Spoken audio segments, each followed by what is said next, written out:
بسم اللہ الرحمن الرحیم۔ السلام علیکم۔ جب اپنے نبی صلی اللہ علیہ وسلم 6 سال کی عمر میں پہنچ گئے تو جب وہ 6 سال کے ہو گئے تو رسول اللہ صلی اللہ علیہ وسلم نے آپ کی والدہ محترمہ اماں آمنہ لے کے چل پڑیں مدینہ منورہ کی طرف، جو کہ ان کا ننیال تھا۔ ننیال میں لے کے گئیں اور ان سے مطلب کہ ان کے ابا جی کی قبر کی زیارت بھی کروائی۔ تو واپس لے کر آ رہے تھے تو راستے میں بی بی آمنہ رضی اللہ تعالیٰ عنہ نے، جو علماء کا میں ہیں، بیمار پڑ گئیں اور بیچاری جو ہے کافی حد تک بیمار پڑ گئیں، جس کی وجہ سے ان کی وہیں پہ ڈیتھ ہو گئی۔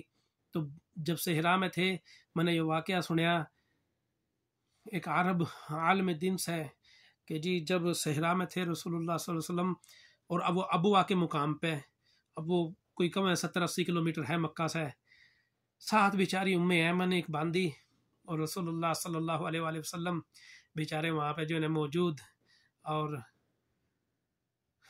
بی بی آمنہ فوت ہونے لگ رہی ہیں اور آخری اشارہ کر رہی ہیں اپنی اولاد واسطے۔ سوچ کر دیکھو یار ہمارے نبی کے غم، سوچ کر دیکھو، آخری اشارہ کر رہی ہیں اور بس جان نکل جائے اسے اشارے میں کہ میرا بیٹا میں نے گلے لا لوں۔ آپ صلی اللہ علیہ وسلم کی والدہ محترمہ کا انتقال ہو جائے تو ام ایمن جو کہ آپ کی باندھی تھی وہ کہا بیٹا محمد میری مدد کرو۔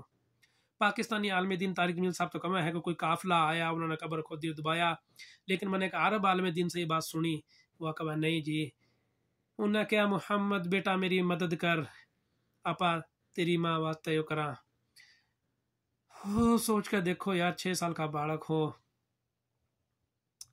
اور اللہ کسی سے امتحان ڈال رہا ہو، یہ تو کہنا آسان ہے بھائی، صحیح ہے نا؟ تو آپ صلی اللہ علیہ وسلم بی بی ام ایمن کی مدد کرنا شروع کر دے ہیں اور وہ قبر تیار ہو جائے ہیں، دفنا دے ہیں ماں نے، اس کے بعد چل پڑے ہیں تو رسول اللہ صلی اللہ علیہ وسلم بار بار پیچھے مڑ مڑ کے اشارے کر رہے ہوئے ہیں کہ میری ماں ہے، میری ماں ہے، اور ام ہاتھ پڑھ کے کھینچ دی جا رہی ہوئے ہیں، چل دی جا رہی ہوئے ہیں۔ اللہ ہم نے اس چیز پہ سیکھنے کی توفیق عطا فرماوے، اللہ ہم نے سمجھ عطا فرماوے کہ ہمارے نبی نے کتنے دکھ دیکھے ہیں، کاش کہ ہم یہ باتیں سمجھ دیں، کاش کہ ہم یہ باتیں سمجھ دے کہ ہمارے نبی نے کتنے دکھ دیکھے ہیں۔ یہ کوئی چھوٹی بات کو نہیں۔ ہمارے نبی صلی اللہ علیہ وسلم بیچارے ساری زندگی، میں بار بار ہر ویڈیو میں کہوں ہوں، آج پاکستان میں روڑے روٹی کے پڑ رہے ہیں، اور ہمارے نبی نے تو کبھی پیٹ بھر کر روٹی کو نہیں کھائی، پابند لگے کپڑے پہننے ہیں۔ آج میں ایک ویڈیو دیکھ رہا تھا کہ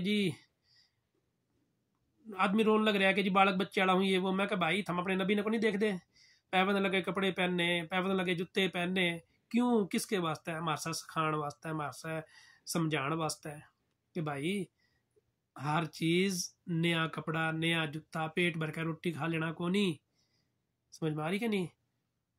اللہ ہم نے سمجھ دے وے، اللہ ہم نے رسول اللہ صلی اللہ علیہ وسلم کے اسوہ پہ چلنے کی توفیق عطا فرمائے، آمین۔ السلام علیکم۔